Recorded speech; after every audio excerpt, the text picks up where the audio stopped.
곰곰이 점검하며 돌아보고 있습니다. 큰 은혜가 있는 것 같아요. 저도 이번 한 주간의 말씀을 묵상하고 기도하고 또 계속해서 말씀 가운데 거할 때에 많은 이들로부터 매주, 놀라운 것은 매주 간증 이야기를 듣게 돼요. 이게 참 신비로워요. 어떤 이들은 이렇게 나았다, 어떤 이들은 내 자녀가 나았다, 어떤 이들은 내 자녀가 회복되었다. 이게 자연적으로 회복되어지는 것은 아닌 것 같다. 이런 이야기들을 제가 듣게 됩니다. 하나님께서 오늘 이 시간에도 우리의 예배를 통하여 하나님 우리의 삶을 만져주시고 새롭게 해주시는 은혜가 있기를 바랍니다. 아멘, 아멘, 아멘. 하나님 나를 만져주십시오. 나와 함께 해주십시오. 이런 믿음의 고백을 가지고 있으면 좋겠습니다. 우리는 이제 이 9월 달에 들어서면서 제일 먼저 다가선 것은 이 베데스다의 38년 된 환자를 만났습니다. 베데스다의 38년 된 환자. 저는 베데스다가 사라져야 된다라고 생각하는 사람입니다. 베데스다는 별로 의미가 없거든요. 베데스다는 세상 같은 곳이고 이름은 자비의 집이지만 그곳은 자비가 있는 것이 아니라 철저한 전쟁과 다툼과 이 경쟁만 남아있는, 그래서 결국은 누군가는 이기지만 누군가는 나락이 되고 절망에 빠지게 되는 그곳이 바로 이 베데스다입니다. 제가 저 부산에 사역할 때요, 그 교회에 베데스다 병원을 운영했었습니다. 차마 이 말을 못하는 거예요. 베데스다는 없어져야 됩니다. 베데스다 병원이 있는데, 그 교회 다니시는 분 장로님이 그 교회 그 병원의 병원장인데 베데스다 병원은 없어져야 됩니다라고 못하잖아요 제가. 근데 성경을 제가 묵상할 때는 베데스다가 필요한 것이 아니라 우리에게 필요한 것은 양문이 필요합니다. 양의 문, 예수님이 들어가고 예수님으로 말미암아 우리가 회복되어지는 것이 필요한 것이지, 예수님을 만나는 것이 필요하지. 그래서 38년 된 환자가 마지막 했던 것은 내가 베데스다에서 나았다가 아니라 바로 예수님이 나를 고쳐주었다라고, 저분이 나를 고쳐주었다라고 외치지 않았습니까? 그렇습니다. 우리의 삶에 필요한 것은 베데스다가 아니라, 자비의 집은 베데스다에 있는 것이 아니라 예수님에게 있는 겁니다. 예수님. 사랑하는 교회 여러분, 오늘도 예수님을 만남으로 말미암아 새로워지는 우리의 삶이 임하기를 주의 이름으로 축복합니다. 이런 그런 말씀이 증거되어지고 그런 말씀을 읽고 묵상할 때는요, 여러분의 것으로 삼으셔야 됩니다.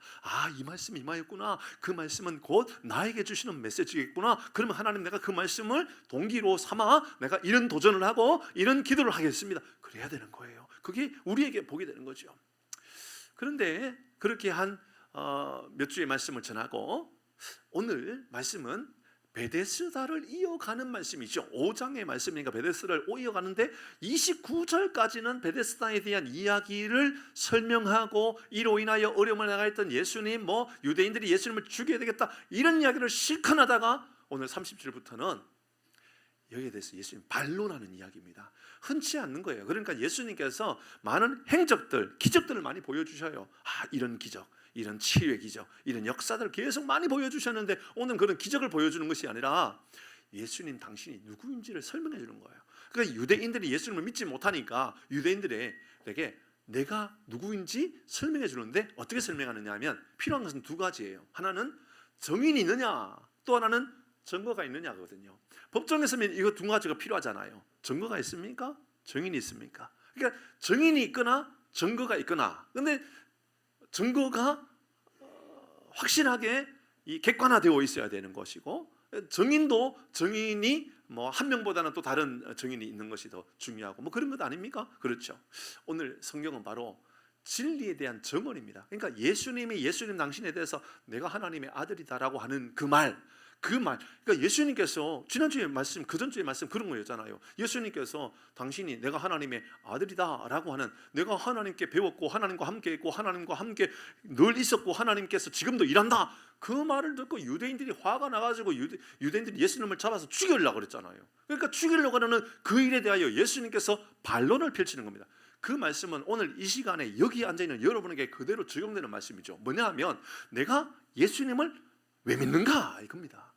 예수님은 도대체 누군가입니다. 오늘 본문의 말씀을 통하여 우리가 얻어야 되는 가장 중요한 메시지는요, 이런 거여야 돼요. 뭐냐 하면 내가 예수님을 윤리 선생님으로 믿고 있는가, 나를 구원해 주시는, 나의 모든 죄를 사해 주시는 예수님으로 믿는가를 결정하는 시간이 되어야 된다, 그 말입니다. 그러니까 오늘 말씀은 예수님께서 당신의 정체성에 대하여 분명하게 말씀하고 있으니 이 시간에 우리가 그 말씀을 잘 들으면서 예수님의 바로 이런 분이셨구나를 다시 한번 더 깨달아야 된다라는 것이지요. 이것은 매우 중요한 거죠. 왜냐하면 역사에 많은 사람들이 기독교에 대하여 이제 항상 이런 질문을 던지는 겁니다. 유대인들도 그랬습니다. 유대인들도 지금까지 그래요. 예수가 누군가입니다. 예수님 누군가? 여러분, 예수님 누구입니까? 여러분, 정체성이거든요. 나는 누구입니까? 나의 아버지는, 나의 부모님은 어떤 분입니까? 우리 장로님은 어떤 분입니까? 그러니까 그 사람에 대한 설명을 할 수 있는 것처럼, 설명을 해야 하는 것처럼 예수님도 마찬가지예요. 여러분 마찬가지입니다. 여러분에게 물어야 돼요. 예수님 누굽니까? 예수님 여러분에게 밥을 챙겨주는 분입니까? 예수님 여러분에게 윤리 선생님입니까? 예수님 여러분에게 건강을 책임져 주는 분입니까? 아니면 여러분 알라딘에 나오는 마술 요술 상자처럼 그래서 만져가지고 이게 불러내면 탁 나와가지고 내 소원을 이루어주는 그런 분입니까? 아니면 그분은 누구입니까 도대체? 이런 질문은요 너무 오래도록 수천 년 동안 여전히 진행해 왔던 거예요. 여기에 답을 찾지 못했던 사람이 제일 먼저는 유대인들이에요. 유대인들 지금도 예수님을 믿지를 못하는 거예요. 예수님은 그냥 선지자 정도로 생각하는 거예요. 저 아랍의 사람들도요 예수님을 인정하지 않는 게 아니에요. 예수님을 인정해요. 근데 메시아로 인정하지 않는다라는 거죠. 구원자로 인정하지 않는다라는 거예요. 우리도 이제 질문을 해야 된단 말입니다. 이 시간에 예수님 누군가? 나에게 예수님 누군가? 그게 오늘 이 시간에 앉아있는 여러분의 이유가 되는 거예요. 예를 들어서 예수님은 나를 구원해 주신 분입니다. 그러면 나의 예배의 태도는 주님께 영광 돌리는 찬양이 되는 겁니다. 그러나 그게 아니라 예수님 윤리 선생님이면 오늘도 이 시간에 교훈을 듣고 돌아가는 걸로 끝나는 겁니다. 아무런 큰 의미가 없어요. 그러나 잘 생각해 보면 교훈을 듣는 것으로 끝난다면 여기 있을 이유가 없어요. 차라리 교훈은요 저 윤리 선생님이나 아니면 문학 선생님이나 인문학 선생님이나 철학 선생님이나 혹은 또 이 나라의 아주 유명한 어떤 지도자들을 통하여 듣는 것이 훨씬 유익할지도 몰라요. 근데 우리가 그래서 온 것은 아니기 때문에, 그렇다면 이 시간에 우리가 예배를 끝날 때쯤 돼서는 내 마음 안에 그래, 내가 예수님을 믿어야 되는 것은 믿고 있는 것이 아니라 하나님께서 나를 어떻게 인도해 주셨고 나를 깨달아야만 오늘 예배를 잘 드린 것이 될 수 있는 겁니다. 그런 이야기를 할 겁니다. 존 스토트가 기독교 기본 진리에서 그런 얘기를 해요. 존 스토트가 그분도 지성인이고 너무너무 똑똑한 사람인데 질문을 해야 되거든요. 예수님이 누군가예요. 예수님이 당신 스스로가 나는 메시아라고, 나는 그리스도라고, 나는 예수 그리스도, 나는 예수가 그리스도다 그 말이거든요. 예수가 메시아다, 나를 구원한 자다, 나를 구원해 주신 분이다, 예수 그리스도라는 말을 하는 사람들 앞에 존 스토트가 동일한 질문을 하는 겁니다. 양육을 해야 되는 이유도 여기 있거든요. 우리가 양육하고 제자반해야 되는 것도 바로 여기 있습니다. 잘 한번 생각해 보십시다. 존 스토트가 쓰는 기독교 기본 진리의 첫 번째 이런 얘기를 해요. 하나님이 예수님을 메시아로 하나님의 아들로 인정했다라는 거예요. 하나님이 인정했다라는 거예요. 그 마태복음 나오잖아요. 마태복음 3장 17절의 말씀에 보면 이렇게 말하고 있죠. 같이 읽어봅니다. 시작. 하늘로부터 소리가 있어 말씀하시되 이는 내 사랑하는 아들이요 내 기뻐하는 자라 하시니라. 그러니까 예수님께서 세례를 받을 때 하늘의 문이 열리고 하늘에서 예수님께 그 음성이 들린 거예요. 이는 내 사랑하는 아들이라고 말씀하셨다는 거예요. 먼저 하나님이 인정하신 거예요. 예수님에 대하여 하나님은 예수님이 하나님의 아들이라는 것을 인정했죠. 그것으로 끝나지 않습니다. 독특한 예수님의 행적들 혹은 예수님의 사역들 혹은 예수님의 성품을 볼 때 존 스토트가 볼 때는 충분히 예수님이 하나님이다라는 거, 메시아라는 것을 인정할 수밖에 없다라고 이야기했습니다. 특별히 그의 수많은 기적들이 있죠. 왜 그런 기적들을 많이 했을까? 오늘 그 이야기를 해야 되기 때문에 그거 이따가 넘어가도록 하겠습니다. 동일한 이야기이기 때문에 그렇습니다. 또 한 가지입니다. 예수님의 죽으심과 부활에 대한 증인들을 볼 때 예수님이 진짜 하나님이고 메시아일 수밖에 없다라고 이야기합니다. 예를 들어서 사람이 죽었다가 살아난다는 것은 아무도 이해할 수 없는 거라고 이야기했잖아요. 지난주에도 얼마나 강조했습니까? 그렇습니다. 사람은 죽었다가 살아날 수가 없습니다. 그게 통상적으로 우리가 알고 있는 지식입니다. 그러나 예수님께서 이것을 깨트리는 장면들을 계속 보여주는 거예요. 죽었다가 살아나는 이들을 보여주는 거예요. 그리고 결정적으로 당신이 죽으시고 당신이 스스로 살아나는 거예요. 누가 살린 것이 아니라 스스로가 살아난 거예요. 그 살아났는데 그게 증거라고 여기 보십시다. 정인이 있느냐? 놀라운 것은 예수님의 부활의 정인들은 동시다발적으로 나타나는 거예요. 예를 들어서 부활하고 나서 예수님이 A를 만나고 A 만난 다음에 B를 만나고 B를 만난 다음에 C를 만나면 안 죽고 다시 살아났다가 A 갔다가 B 갔다 C 갔지 뭐 이렇게 생각할 수 있는데 예수님은 어떻게 느느냐면 부활하시자마자 동시에 나타난 거예요. 동시에 부활하시자마자 A와 B에 그냥 같이 나타나는 거예요. 하나님의 힘을 드러내는 거예요. 그런 장면들. 그게 이제 성경이 우리에게 앞으로도 계속 이제 이야기할 장면입니다. 그런 거 볼 때에 수많은 증인들을 볼 때에 그리고 변화된 예수님을 만난 사람들, 예수님을 믿고 변화된 우리 한 사람 한 사람 볼 때 예수님을 인정할 수밖에 없다라고 하는 이야기를 했습니다. 그러면 예수님 스스로가 당신이 하나님의 아들이며 하나님이며 곧 당신이 메시아라는 것을 어떻게 증거하고 있고 증인을 어떻게 세웠고 그가 무엇인지를 오늘 설명을 통하여 말씀을 통하여 보도록 하십시다. 33절 먼저 보도록 하겠습니다. 같이 읽습니다. 33절입니다. 시작.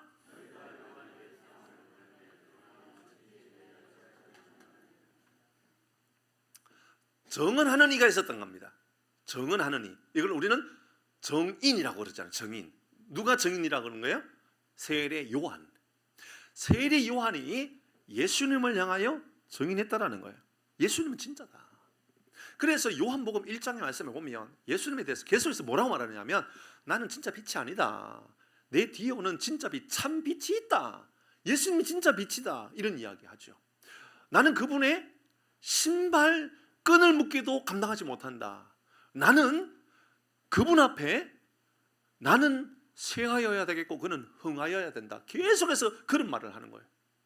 결국 결정적으로 세례 요한이 했던 말은 요한복음 1장 29절에서 예수님에 대하여 이렇게 말합니다. 이게 아주 중요한 말입니다. 요한이 이렇게 정언했다 그 말입니다. 정언자입니다. 그러니까 정인이 된 거예요. 29절 시작. 이튿날 요한이 예수께서 자기에게 나오심을 보고 이르되 보라 세상 죄를 지고 가는 요한은 이렇게 이야기를 하게 된 아주 중요한 이유라고 생각해야 될까요? 요한이 이렇게 말한 것은 의미 있는 겁니다. 왜냐하면 당시에 요한은 유대인들에게 바리새인들이나 사두개인들이나 모든 사람들에게 아주 대단한 위대한 선생님이었단 말입니다. 선지자로서 가장 위대한 선생님이었던 거예요. 자, 한번 생각해 보십시다. 가장 위대한 선생님이 세례 요한인데 이 세례 요한이 이렇게 말하는 거예요. 봐라, 예수님 오신 것을 보고 세상 죄를 지고 가는 어린 양이로다. 정인으로 본인이 정인이 된 거예요. 사람들을 볼 때, 유대인들이 볼 때에, 다른 사람들 볼 때에 그렇게 정인으로 선 세례 요한은 그들에게 좋은 이미지가 될까요? 아니면 죽여버려야 될까요? 죽여버려야 되죠. 그러니까 세례 요한은 목이 잘려 죽게 되는 거예요. 왜냐하면 그는 예수님을 향하여 가장 명확하고 정확한 정인이 되었기 때문에 그래요. 오늘날도 그렇잖아요. 어떤 사람이 큰 죄를 지었어요. 불법을 지었는데 누군가가 그것을 본 사람이 있는 거예요. 본 사람이 있으면 여러분 그 본 사람은 생명의 위협을 느끼게 되잖아요. 몰래 가서라도 죽여버리든지 뭐 돈으로 매수하든지 뭐 할 거 아니에요. 그러니까 예수님을 이렇게 증언한 거예요. 저는 진짜다 진짜. 예수님 진짜다. 그렇게 말하는 것을 보고 사람들이 가만히 있을 수가 없었던 거죠. 죽여버려야 되겠다라고 생각한 거예요. 그러면 세례 요한이 했던 말이 정확하게 진짜면 그 말에 신빙성이 있으려 그러면 말과 행동이 일치가 돼야 되잖아요. 그럼 그 말의 행동의 일치가 어떻게 나타나느냐? 본인이 예수님을 향하여 진짜입니다. 저분은 내가 신발끈도 못 듭니다. 저분은 정말 나는 쇠하여야 되겠고 저분은 흥하여야 됩니다. 계속 그렇게 말했으면 그렇게 살아가야 되니까 어떻게 살아가야 되느냐면 세례 요한이 이렇게 하잖아요. 그 당시 자기의 제자가 있었단 말이에요. 제자. 근데 그 제자가 나한테 있어야 돼요? 예수님한테 가야 돼요? 세례 요한이 볼 때 나는 진짜가 아니거든요. 나는 진짜 빛이 아닌 거예요. 여러분 태양이 진짜 빛입니까? 달이 진짜 빛입니까? 다시 거꾸로 생각해 보십시다. 여러분 달이 빛이 있어요? 없어요? 달이 빛이 있어요? 없어요? 있지요. 있어요. 있긴 있어요. 근데 한번 달이라는 빛, 이제 추석이 다가오는데 달이라고 하는 빛과 태양이라는 빛이 있는데 진짜 빛은 달입니까? 태양입니까? 태양이지요. 달은요, 태양이 빛을 비친 반사체인 거예요. 반사돼 가지고 빛이 빛나는 거예요. 자체적으로 발광한 건 아니란 말이에요. 근데 태양의 빛은 진짜 빛인 거예요. 그 빛이 달에게 비춰져 가지고 달이 비춰진 거예요. 요한이 지금 뭘 말하느냐면, 나는 진짜 빛이 아니라고. 예수님이 진짜 빛인데 그 빛이 나에게 비춰져 갖고 내가 비춰졌을 뿐이라고 말하는 거죠. 그러니까는 요한이 볼 때는 그 말이 진짜라고 하면 어떻게 해야 되느냐면, 당신의 제자들을 당신에 둘 수가 없었단 말입니다. 그러니까 어떻게 해요? 당신의 제자들을 예수님께 다 보낸단 말입니다. 다 보내. 왜냐하면 진짜로 왔거든. 진짜 메시아가 왔거든요. 그렇게 증언했다라고 예수님께서 세례 요한을 이야기했다 그 말입니다. 자, 지금 정글을 본 겁니까? 정인을 본 겁니까? 정인을 본 겁니다. 그죠? 정인. 세례 요한이라는 정인입니다. 그럼 증거는 어떻게 나타나는가? 증거입니다. 예수님 하시는 일들 보면 알잖아요. 예수님 하시는 일들. 36절입니다. 보겠습니다. 같이 읽습니다. 증거들은 어떻게 나타나는가? 29절 시작. 36절입니다. 시작.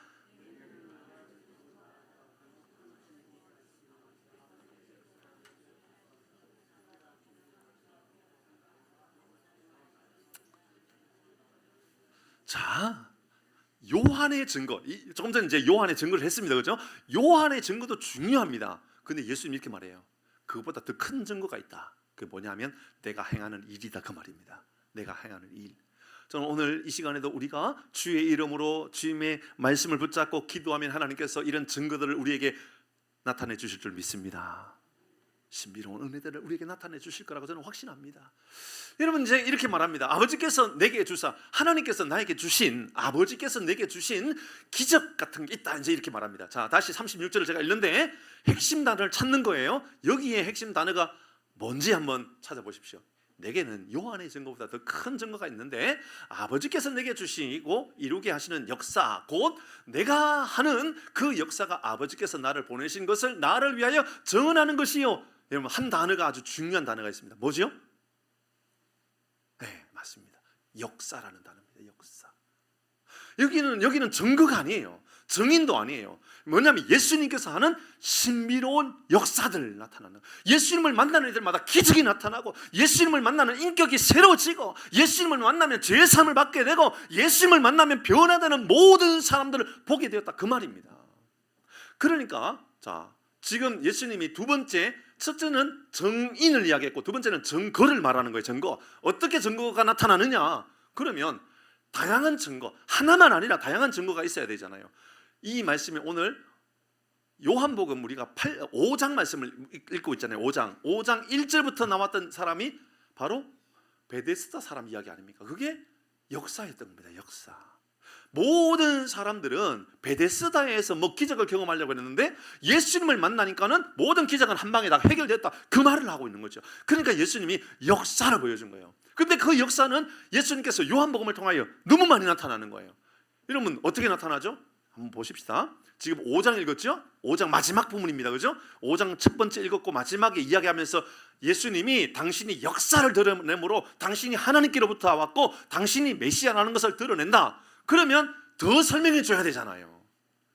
6장 넘어가자마자 나오는 게 오병이어 사건이에요. 수천 명, 수만 명의 사람들이 물고기 2마리, 보리떡 5개 가지고 수만 명의 사람들이 먹게 되는 사건들이 6장 1절부터 바로 등장해요. 그 이야기를 쭉 이어가다가 6장의 중간에 또 나타나는 게 있는데 뭐냐면 예수님이 무리를 걸어가셔요. 말씀드렸던 것처럼 이건 표적인데요, 이런 표적은 예수님께서 안 하시는 게 더 나아요. 예를 들어 볼까요? 제가 기도했는데 제 마음 안에 갑자기 예수님께서 무리를 걸어가셨다라고 하는 말씀이 자꾸 눈에 보이는 거예요. 자꾸 제 마음에 감동이 되는 거예요. 저는 자꾸 감동이 되면 그거 해야 된다라고 하는 생각을 가지거든요. 근데 자꾸만 예수님께서 무리를 걸었다 자꾸 나오는 거예요. 그러니까 제가 장로님, 저하고 같이 가십시다. 목사님 어디요? 한강 갑시다. 한강. 내가 기도했는데 하나님께서 바로 예수님께서 무리를 걸어가시는 장면을 보여주는 거 보니까 나도 걸어갈 수 있을 것 같아요. 장로님 저하고 같이 가십시다. 장로님께서 저하고 같이 가가지고 무리를 걷자 그러면 장로님 같이 걸을까요? 장로님 안 걸을까요? 장로님 어떻게 하실 거예요? 목사님 정신 좀 차리세요라고 하지 않겠어요? 그렇게 하지 않겠어요? 예수님께서 무리를 걸어간 게 도대체 우리의 신앙과 뭔 상관이냔 말이에요. 그거 안 하는 게 낫거든요. 근데 그거 보여주셔요. 여러분, 오비용이어 사건도요, 안 보여주셔도 된다니까요. 보리떡 5개, 물고기 2마리가 오늘날 이 시대 우리하고 뭔 상관이냔 말이에요. 안 보여주셔도 되는 거예요. 이런 첫 번째 예수님의 기적은, 예수님의 표적은 가나 혼인잔치집에서 물이 뭐로 변화됐죠? 포도주로 변화됐어요. 꼭 그래야 됩니까? 여러분, 예를 들어서 혼인잔치집이 열렸어요. 그러면 마실 만큼 뭐 포도주든 포도즙이든 음료든 먹을 음식은 충분히 준비합니까? 모자라게 준비합니까? 여러분 결혼하는데, 여러분 자녀가 결혼하는데 음식을 조금 준비할 거예요? 많이 준비할 거예요? 많이 준비하죠. 그렇다고 욕합니까? 안 하잖아요. 뭐 돈이만 남아가지고 이렇게 많이 준비했냐고 누가 그렇게 말합니까? 잔치집이니까 그렇게 하는 거죠. 그런데 혼인잔치집에 음식이 포도주가 부족했어요. 그것은 예수님 의도적인 거예요. 부족하게 만든 거예요. 그리고 그거 예수님께서 물을 포도주로 만드셨어요. 오늘날 이 시대에 아무 의미가 없단 말입니다. 차라리 예수님께서 아이고 기도했고 병 났다 하더라. 그건 괜찮아요. 그 정도는 얼마나 좋아요. 아이고 뭐 예수님께서 뭐 말씀하신 대로 손을 얹어 기도하면 낫다. 그건 다 된단 말입니다. 좋아요. 그런데 뭐 물이 포도주라 되었다. 예수님 무리를 걸어갔다. 뭐 물고기 2마리 보리떡 5개 가지고 수만 명이 먹었다. 그럼 그래서 뭐 어쩌잔 말입니까? 이렇게 말하면 아무 할 말이 없잖아요. 그런데 이야기를 요한복음 5장과 6장에서 몰아가지고 7개 중에 3개를 여기다 다 넣어 놨단 말이에요. 그리고 그 앞에 2가지, 첫 번째 바로 이 가나 혼인잔치집에서 물이 포도주로 변화했던 사건, 그 다음에 왕의 신하가 고침받았던 사건, 38년 됐던 환자가 이 베데스다에서 병을 낳았던 사건, 그리고 6장에 넘어가서 오병이어 사건, 6장 중간 부분에 가가지고 예수님께서 무리로 걸어갔던 사건을 계속 보여준 것은 36절에 여기 나오는 중간에 이 단어 때문에 그랬던 거예요. 뭐냐 하면 내게 해주사 이루게 하시는 역사. 그 예수님의 사역들, 역사들을 보면 그분이 하나님이 아니면 안 된다는 것을 보여주는 거죠. 이런 세상에 어디 그런 역사들을 봅니까? 그것은 우리에게 의도적으로 보여주었다라는 거예요. 사랑하는 교회 여러분, 성경에 나오는 역사들, 성경에 나오는 기적을 볼 때에 여러분 가운데 믿음이 성장되어지기를 바랍니다. 믿음이 나와 만에 강건해지는 그런 역사. 이야, 내게 소망이 되는구나. 이야, 이 말씀이 나를 예수를 믿게 하는구나. 이러면 그렇게 깨달아지는 거예요. 첫 번째, 정인이 있었어요. 두 번째, 38년 된 환자뿐만 아니라 다양한 사람을 통하여서 증거를 보여준 거예요. 증거. 이 정도쯤 되면 야, 예수님 하나님이구나 끝날 수도 있어요. 예수님 하나님이구나 끝날 수가 있어요. 근데 끝나지 않아요. 예수님 계속해서 설명하는 거예요. 보십시다. 설명 어떻게 하고 있습니까? 37절 말씀, 중요한 또 말씀을 하고 있습니다. 37절 말씀입니다. 시작.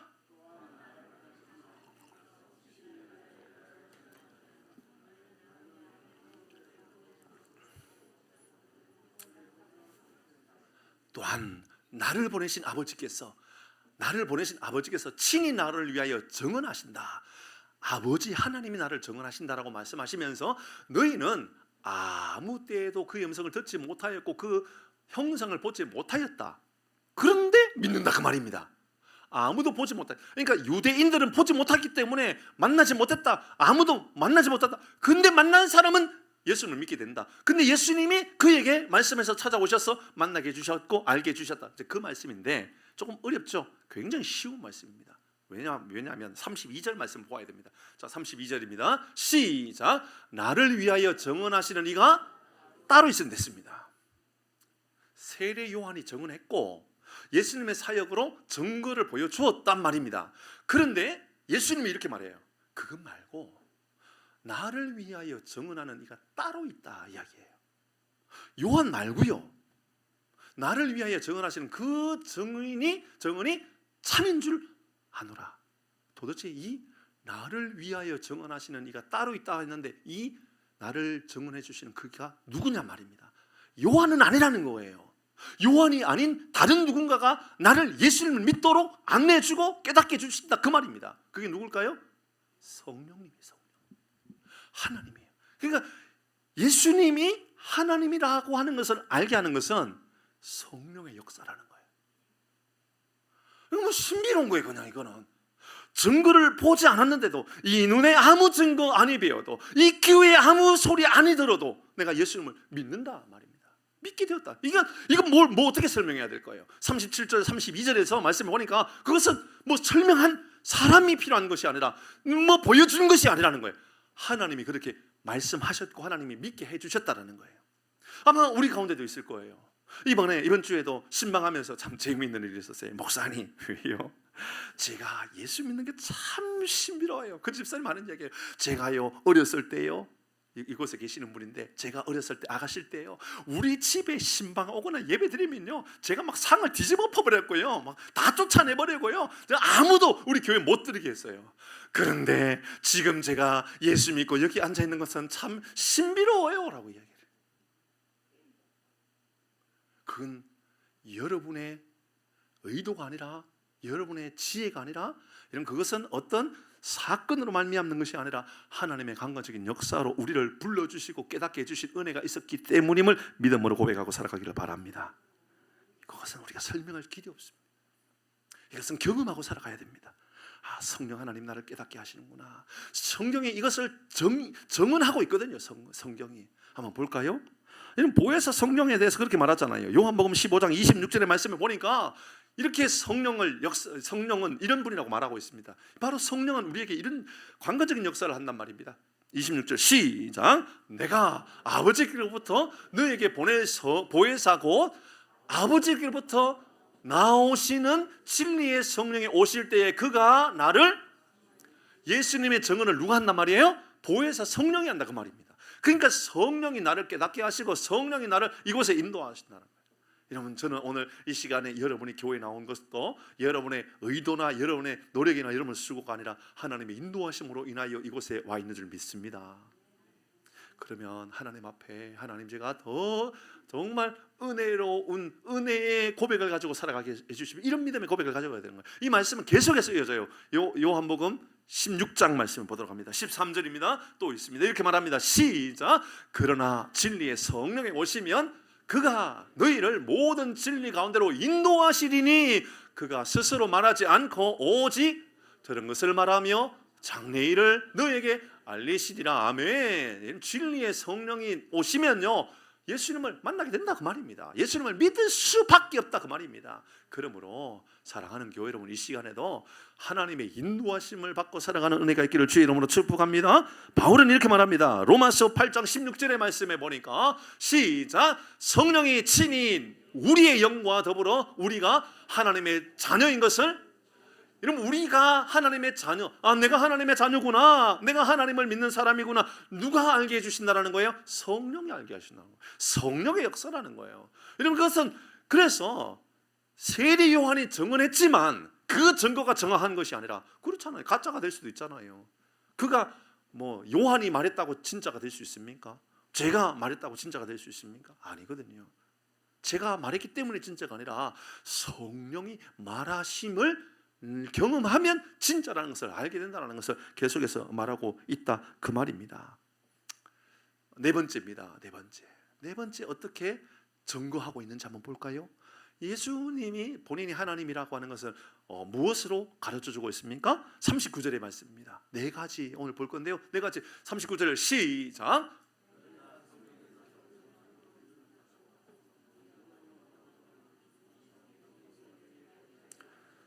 성경이 증언한다라는 거예요. 성경이 주목하고 있는 것은 예수님이라는 거죠. 그래서 우리는요, 이 시간에도 마찬가지예요. 말씀을 들으러 왔잖아요. 말씀을 통하여 윤리 선생님의 이야기를 들으면 안 된다라는 말이 그 말이에요. 말씀을 들을 때에 성경에서 영생을 얻는 줄 생각하고, 어디에서요? 성경에서. 여러분, 영생은 누구를 통하여 얻는 겁니까? 예수님을 통해서 얻잖아요. 그런데 요한복음에 요한이 뭐라고 말하냐면, 성경에서 영생을 얻는 줄 생각하고 성경을 연구하거니와, 성경을 연구하는 이유가 영생을 얻기 위하여 연구한대요. 그런데 그 성경을 연구하면 누구를 만난단 말이에요? 예수님을 만나다 그 말입니다. 여러분, 저는 여러분이 성경을 많이 읽으셨으면 좋겠어요. 권사님 성경 쓰셨어요? 제가 쓰시라고 숙제 내신 분 있잖아요. 성경을 쓰시고 읽을 때는 그냥 눈으로 읽지 마시고 목소리로 내어서 읽어야 돼요. 집에서 읽을 때는 너희가 성경에서 영생을 얻는 줄 생각하고 성경을 연구하거니와 이 성경이 곧 내게 대하여 정언한다. 예수님이 나에 대하여 성경이 정언한다. 이거 예수님이 말씀했죠. 근데 예수님은 그렇게 말합니까? 사도행전 10장 43절 말씀해 볼까요? 성경의 주목은, 성경의 핵심은 바로 이런 이야기예요. 시작. 그에 대하여 모든 선지자도 정언하되 그를 믿는 사람들이 다 그의 이름을 힘입어 죄의 사함을 받는다 하였느니라. 모든 구약의 선지자들이 누구를 주목하고 있고 누구를 이야기했단 말입니까? 예수님을 이야기했다라는 거예요. 자, 다시 정리합니다. 예수님께서 당신이 하나님의 아들이라고 하는 것을 증인을 되었고요, 증거를 보여주었고요, 그보다도 더 중요한 것은 성령의 역사를 통하여 우리가, 말씀을 듣는 우리가 깨닫게 된다는 거고요.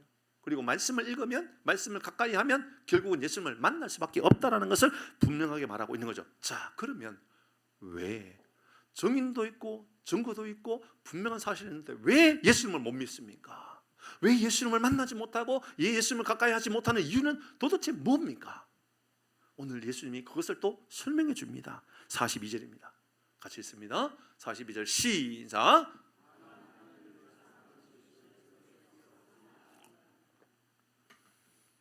다만 하나님을 사랑하는 것이 너희 속에 없음을 알았노라. 뭐냐면 하나님은 압니다. 하나님을 사랑하지 않는 것 때문에 예수님을 만나지 못한다는 말을 하고 있어요.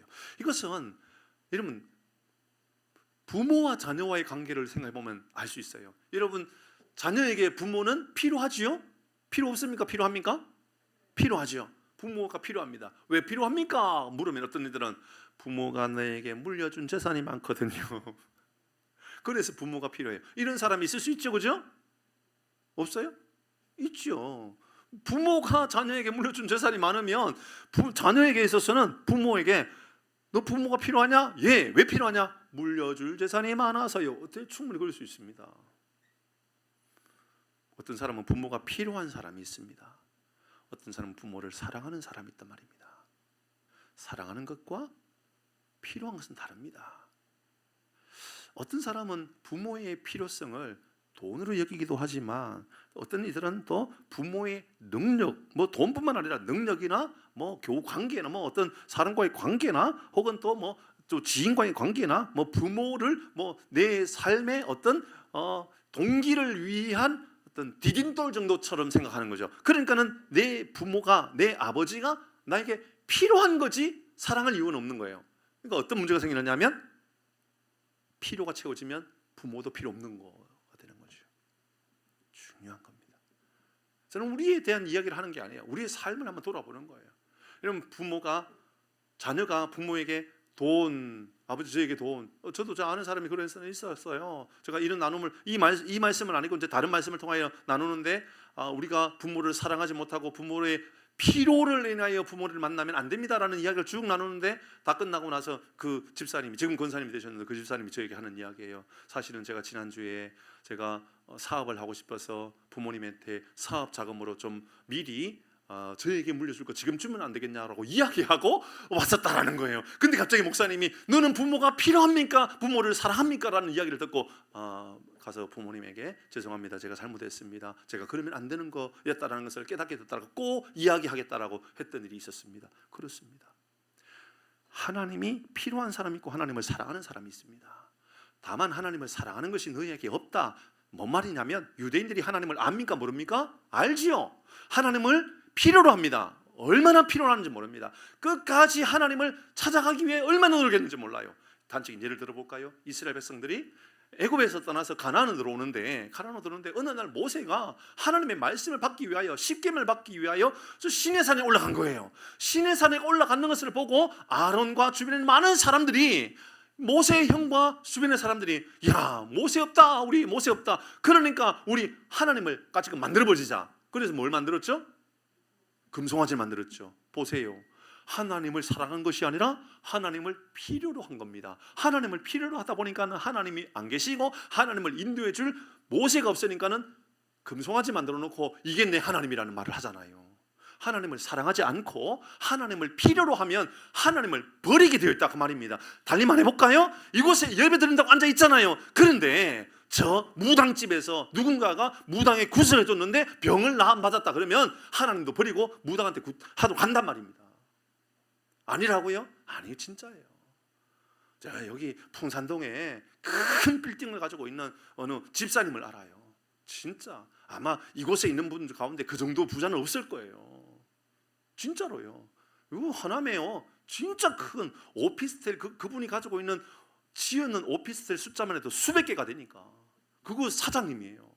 그런데 하남교회 다녔거든요. 어느 날 그 오피스텔 주변에 커피숍에서 그분을 만났어요.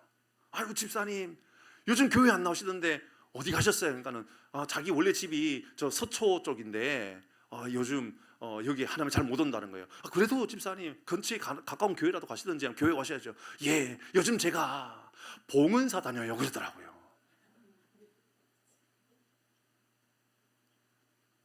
그렇다니까요. 하나님이 필요하면 하나님이 필요하기 때문에 하나님 앞에 나가는 거예요. 그러니까 하나님을 사랑하는 거 아무 상관없는 거예요.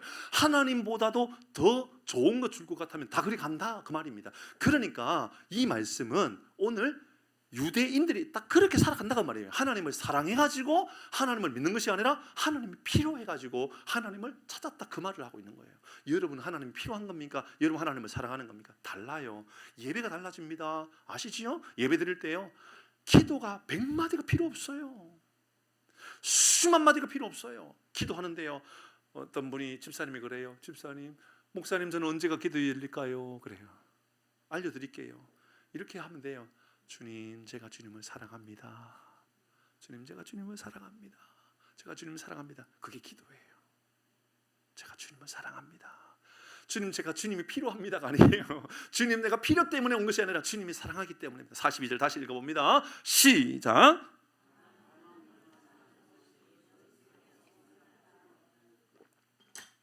하나님을 사랑하는 것이 너에게 없다. 신명기 6장 5절 읽어봅니다. 시작. 너는 마음을 다하고 뜻을 다하고 힘을 다하여 내 하나님 여호와를 어떻게 하라고요? 율법 잘 지키라는 얘기가 아니에요. 기도 잘해라 그거 아니에요. 말씀 좀 외우고 살아가 아니라니까요. 마음을 다하고 뜻을 다하고 힘을 다하여 사랑하라. 저는 제 아내와 연애를 하고 결혼했거든요. 연애를 하고 결혼했어요. 여러분 제가 아내에게 있는 그것이 좋아서 결혼했다면 행복할까요? 불행할까요? 불행해요. 예를 들어서 제 아내가 뭐 요리를 잘해요, 돈이 많아요, 뭐 그러면 예뻐요. 그래서 결혼했다 그러면 그래서 있는 어떤 내 필요에 의해서 그러니까는 나는 밥을 해줘야 될 사람이 필요한 거고 나는 집을 청소해줘야 될 사람이 필요하고 그런 마음을 가지고 살아가는 거예요. 그러면 우리 집사람은 우리 아내는 행복할까요? 불행할까요? 예? 불행하죠. 어느 날 제 아내가 그러더라고요. 제 아내가 일부 예배 때는 이야기 안 했거든요. 왜냐하면 일부 예배 때는 제 아내가 앉아있기 때문에. 제 아내가 이렇게 말하더라고요. 내가 이 집에 식모해요 그러더라고요. 왜냐하면 저는 집에 오면 문을 열자마자 밥 안 줘요? 늘 하는 말이 그런 말인 거예요. 뭐냐면 저는 제 아내를 사랑하는 것이 아니라 필요한 것을 얻는 거예요 맨날. 그러니 믿음이 안 생기는 거죠. 그 이야기를 한 거예요. 요한이 이 유대인들한테 그 이야기를 하는 거예요. 마음을 다하고 뜻을 다하고 힘을 다하여 하나님을 사랑하라고 이야기하고 있죠. 사랑하라고. 호세아서 말씀인가요? 예, 호세아서 6장 6절의 말씀에도 이렇게 말씀합니다. 시작. 나는 인애를 원하고 제사를 원하지 아니하며 번제보다 하나님을 아는 것을 우리 주님이 원하는 건요 주님을 사랑하는 거예요. 우리 주님은 우리가 하나님을 알아가는 것을 더 좋아해요. 여러분 제가 제 아내하고 결혼했어요. 사랑해서 결혼했어요. 그러다 보니까 너무너무 제가 제 아내를 사랑하니까 제 아내가 여러분 제가 밥 달라는 얘기 안 해도 밥을 해줄까요? 안 해줄까요? 해줘요. 여러분 청소해달라고 안 해도 알아서 다 해줘요. 언제요? 내가 너무너무 사랑하는 거 알기 때문에. 제가 사랑하면 사랑할수록요 제 아내는 더 좋은 거 줄걸요. 여러분도 마찬가지 아닐까요? 여러분 집에도 생각해 보세요. 필요로 의해서 부부관계를 맺고 살아가는 것이 아니라 사랑해서 부부관계를 맺고 살아가면요 필요 이상으로 채워주잖아요. 하나님과 나와의 관계가 똑같다 그 말입니다. 여러분은 하나님이 필요해서 하나님 앞에 나와 있습니까? 하나님을 사랑하고 있습니까? 찬양도 마찬가지예요. 100마디에 100곡의 찬양이 필요한 것이 아니라 주님 사랑해요. 됐어요. 그러면요, 그냥 사랑한다 그러면 된다니까요. 그게 찬양이고요. 기도할 때 주님 제가 주님 사랑해요. 주님 제가 사랑해요. 그럼 된 거예요. 그러면 하나님께서 우리에게 믿음을 주시고 기도의 문도 열어주시는 줄 믿습니다. 또 한 가지요. 왜 예수님을 믿지 못할까? 하나님의 영광이 아니라 내 영광만 쫓아가기 때문에 그래요. 예수님을 믿긴 믿는데 내 영광만 존재하는 거지요. 44절 읽어봅니다. 44절 시작.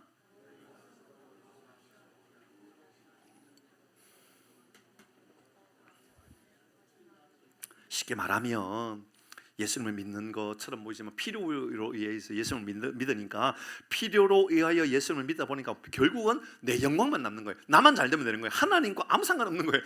그렇게 믿다 보니 믿음이 안 생기고 결국 하나님을 떠난다 그 말입니다. 말씀을 마무리하면서 주는 교훈이 뭡니까? 그래서 우리에게 어떤 교훈을 줍니까? 첫 번째는 하나님은 어떤 방법으로도 하나님 당신을 우리에게 드러내고 있다는 것을 기억하셔야 됩니다. 하나님은 우리에게요, 숨겨져 있는 분도 아니고요, 감춰져 있는 분이 아니에요. 하나님은 가려져 가지고 숨겨져가 하나님 안 나타내려고, 하나님께서 숨어 가지고 우리에게 안 보여주려고 하시는 분이 아니고요, 할 수만 있으면 우리에게 보여주고, 할 수만 있으면 당신이 하나님이라는 것을 보여주는 거예요. 그런데 못 믿게 되는 것은 우리의 영광을 쫓고 우리의 욕심이고, 우리가 때로는 하나님을 사랑하는 것이 아니라 결국은 하나님 필요한 것 때문에만 구하기 때문에 그런 거죠. 그러니까 여러분 잘 생각하시면, 하나님 우리에게 말씀드렸잖아요. 예수님께서 정언자도 있고 정인도 있고, 여러분 정금물도 있고, 또 성령께서 역사하고, 또 말씀을 통하여서 우리가, 그러니까 성경만 열심히 읽어도요 예수님을 만날 수밖에 없게 되는 거예요. 도울, 김용욱 그런 사람은 성경을 많이 읽긴 읽었어요. 근데 성경을 읽는데 예수님을 만나려고 읽는 게 아니에요. 비판하고 어떻게든지 하나님을 없는 것으로 여기려고 성경을 읽는 거예요. 그러니까는 성경에 나오는 뭐 예를 들어서 말씀, 로고스, 그러면 그게 로고스 말씀이 아니라 그냥 지식 이렇게 이해하는 거예요. 하나님의 말씀으로 안 받아들이는 거예요. 그 어떻게 만납니까? 나의 영광만 남지.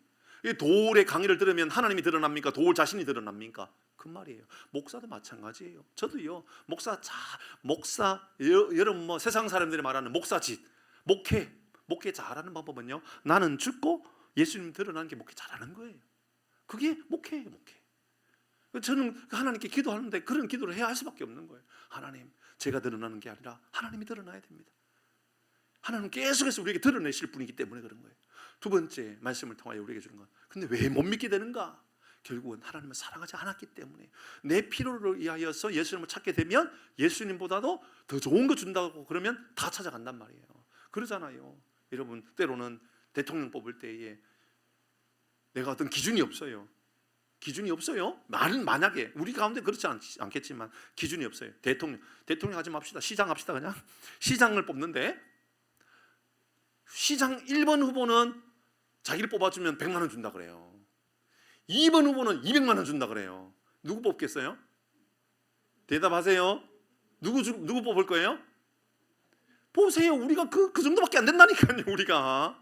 그러니까는 뭐 누군가를 욕하면서 아이고 예수는 뭐 못 믿니 했더니, 왜 그러냐면요, 우리 안에 내 필요만 찾고 살기 때문에 그래요. 저 사람이 좋고 안 좋고, 제가 100만 원 주는 사람, 200만 원 주는 사람 누구 뽑을 거예요? 그러면 200만 원요. 그래 말하면 안 되고요. 우리는 바른 사람 뽑아야죠. 정치 잘할 사람 뽑아야죠. 이렇게 말해야 되는데 바로 우리도 뭐라 말을 해요? 200만 원 주는 사람 뽑겠다고. 얼마나 어리석은 거예요, 우리가. 그 예수님 못 믿는 이유가 그거라는 거예요. 그거. 그럼 이제 우리는 뭐 어떻게 살아가야 됩니까? 우리가 살아가는 방법은 뭡니까? 여러분, 우리의 역할입니다. 우리는 예수님께서 계속해서 드러내 주셨던 증거의 정인의 삶을 살아가야 되지 않을까요? 여러분, 우리는 초청해야 돼요. 그래서 예수님 자꾸 드러내시기 때문에 우리의 역할은요, 그들을 초청하는 거예요. 하나님 말씀 묵상하면서 이 말씀의 마지막 결론은, 그래서 우리는 누군가를 증언하고 정인의 삶을 살고 있는가, 누구는 증거하고 있는가를 묻고 있는 거죠. 요한복음 1장 39절의 말씀을 보십시오. 예수님께서 우리에게 알려주는 겁니다. 요한복음 1장 39절입니다. 같이 있습니다. 시작. 예수께서 이르시되 와서 보라. 그러므로 그들이 가서 계신 데를 보고 그 날 함께 거하니. 예수님께서 초청하시는 거예요. 그냥 와서 보라라고. 예수님도 설명한 것이 아니라 그냥 보라고, 와서 보라고 말씀하시는 거예요. 그것뿐만 아닙니다. 예수님을 만났던 안드레예요. 예수님의 안드레 형이 베드로거든요. 안드레가 예수님을 만났어요. 형한테 찾아가가지고 하는 말은 이거예요. 다예요. 뭐 별게 없어요. 1장 42절입니다. 형을 데리고 예수께 오니 예수께서 보시고 예수님 만나 주신 거예요. 그러니까 베드로의 동생이었던 안드레가 한 것은요, 그냥 형을 예수님께로 인도한 게 다예요. 설명했어요. 설명할 수가 없는 거예요. 설명할 수도 없고 설명할 방법도 없는 거예요. 능력도 없는 거죠. 안드레의 일은요, 그냥 소개한 거예요. 형, 내가 예수를 만났는데 한번 가보지 않을래? 끝. 이것뿐만 아닙니다. 여러분, 빌립도 마찬가지예요. 그 다음 바로 이어서 46절 보면 빌립도 이렇게 이야기해요. 그 다음 볼까요? 46절입니다. 시작. 나다네일이 이르되 나사렛에서 무슨 선한 것이 날 수 있느냐? 빌립이 이르되 와서 보라. 끝. 빌립이 나다네일에게 예수님에 대하여 설명하지 않아요. 예수님이 누구다, 어떻다, 뭐 이렇게 해서 설명하는 것이 아니라 와서 보라. 끝이에요. 와서 가보자고. 그러니까는 나다니엘이 예수님 앞에 온 거예요. 이게 우리가 이 시대의 증인의 삶의 자세인 거예요. 우리는 누군가에게 논리적으로 설명해야 된다고 생각을 해요. 그 설명했는데 그 사람이 통한다 안 통한다, 그거 여러분의 몫이 아니에요. 저도 마찬가지입니다. 저도요, 설교를 하고 복음을 전하지요. 논리적으로 설득력 있는 설교를 하려고 노력합니다. 그러나 그 사람이 예수 믿고 안 믿고는 제 역할입니까? 성령의 역할입니까? 그러니까요. 그러니까 여러분의 역할이라고 생각하지 마시고 우리가 해야 되는 것은 형 가보자, 야 동생 가보자, 아버지 가봅시다, 어머니 가봅시다. 그게 우리가 역할이라는 거예요. 그분의 반응은요, 우리가 할 일이 아니라는 거죠. 요한복음 4장의 말씀을 보면 선한 사마리아 여인이 나오잖아요. 사마리아 여인, 그 여인이 여러분 얼마나 삶이 어떤 삶이었는지 우리가 잘 알지 못하지만 그 여인이 예수님을 만나고 나서 마을에 뛰어들어갔단 말이에요. 예수님을 만나고 마을에 뛰어들어가고 나서 했던 것은 29절에 4장 29절이에요. 말씀 마무리입니다. 시작. 내가 행한 모든 일을 내게 말한 사람을 와서 보라. 이는 그리스도가 아니냐. 이게 보세요. 이 여인도요, 예수님을 만나고 나니까 그냥 초청만 한 거예요. 와서 보라. 이제 우리도 이제 질문에 대한 대답을 해야 돼요. 우리 가운데 대부분은 전도의 은사가 있는 게 아니에요. 전도의 은사는요, 실제로 100명 중에 한 3명 정도 전도 은사가 있대요. 그럼 우리가 아무도 전도하지 않아도 되느냐? 그렇지 않다는 거예요. 전도는 은사로 하는 게 아니라는 거예요. 누구나 해야 되는 게 전도라는 거예요. 은사를 뛰어넘는 게 전도예요. 은사 있는 분들은 그만큼 탁월하게 하겠지요. 열매 맺게 하시는 이는 성령님이신 거예요. 성령의 역사로 인하여 오늘 우리가 와서 보라라고 말하는 그 한 사람에게 놀라운 기적이 나타나기를 주의 이름으로 축복합니다. 주보를 펴겠습니다. 주보 안에 여러분이 쓰셔야 될 사람의 명단이 나옵니다. 자, 주보를 전도 대상자, 가을에 우리 전도 축제 생각하고 있는데요. 여러 가지 아주 다양한 생각을 가지고 있습니다. 우리 말씀에 보면 전도 대상자, 가족관계 여러분 쓰시면 됩니다. 위에다가 먼저 제일 위에 작정자를 쓰셔야 돼요. 누가 썼는지는 알아야 되니까요. 가족관계, 할머니, 할아버지, 남편, 아내, 자녀, 본가, 외가, 형제, 사돈댁, 고모, 이모댁, 이웃, 집주인, 세입자, 앞집, 뒷집, 옆집, 반장댁, 자녀, 친구, 부모, 배달원, 청소부, 경비, 교사, 세탁소, 부동산, 관리사무소, 미용실, 슈퍼, 경로당, 동사무소, 파출소, 병원, 학부모의 은혜, 학원, 목욕탕, 친구, 동창, 선후배, 고향사람, 직장동료, 상사, 부하직원, 기사, 단골, 거래처, 사거리에서 만난 사람, 정류장에서 만난 사람, 지하철에서 만난 사람, 개인 택시에서 만난 사람, 취미, 그룹에서 만난 사람, 놀이터, 약수터, 낙심자, 태신자. 여기에 나는 아무도 안 들어간다라고 하는 그 사람은 혼자 문 걸어 잠궈놓고 집 안에 방 안에 혼자서 살고 있는 사람일 가능성이 많죠. 세상과 등지고 살아가는 거죠. 그렇지 않는 여러분 누구든지 쓰십시오. 그리고 우리가 해야 되는 것은 초청만 하는 겁니다. 기도하는 마음을 가지고 쓰시면 되겠습니다. 한 2, 3분 잠잠히 기도하는 마음을 가지고요 한번 써보시기를 바랍니다.